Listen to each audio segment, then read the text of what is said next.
ഒരു പൊട്ടിയൊരു കുട്ടിക്കാലം ഉണ്ടായിരുന്നു കേട്ടോ വീട്ടിൽ. ജസ്റ്റ് നമ്മളെല്ലാവരും പൊട്ടിയത് അങ്ങനെ തൊടിക്ക് വലിച്ചെറിയാണല്ലോ പതിവ്. അപ്പം ഞാൻ എന്ത് ചെയ്തു, ഇത് അമ്മേൻ്റെ ഒരു ഓർമ്മ കേട്ടോ. ഏട്ടൻ്റെ അമ്മ മരിച്ചിട്ട് ഇപ്പോൾ കുറച്ചായി.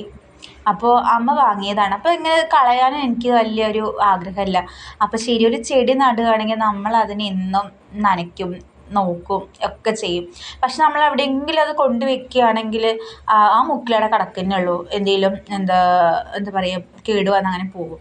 അപ്പോൾ ഇങ്ങനെ ആകുമ്പോൾ എനിക്ക് ഇടയ്ക്ക് എപ്പോഴെങ്കിലും അതിനെ ചെടിയൊക്കെ നട്ട് അതിനെ പരിപാലിക്കാമല്ലോ എന്ന് പറഞ്ഞിട്ട് ആ കുട്ടിക്കാലം ഞാൻ അങ്ങനെ ചെടി നടാൻ വേണ്ടി എടുത്തത്. അപ്പോൾ അതിലൊരു ബാമ്പു ചെടി തന്നെ നട്ടു കേട്ടോ. അത് നഴ്സറിയിൽ നിന്ന് വാങ്ങിയതായിരുന്നേ. അപ്പോൾ ഒരു കഷ്ണം, ഒരു തലപ്പ് ഭാഗം മുറിച്ച് വെച്ചിരുന്നു. പെട്ടെന്ന് പിടിക്കുകയും ചെയ്തു, ഇത്ര വലിയൊരു പ്ലാന്റ് ആവുകയും ചെയ്തു കേട്ടോ. നല്ല ഭംഗിയുള്ളൊരു, പിന്നെ ഇത് വെയിലത്ത് വെക്കേണ്ട, തണലത്ത് വെച്ചാൽ തന്നെ നല്ലൊരു ഭംഗി ഉണ്ടാണ് കാണാൻ. അപ്പോൾ ഓക്കെ, താങ്ക് യു. എൻ്റെ വീഡിയോ ഇഷ്ടമാവുക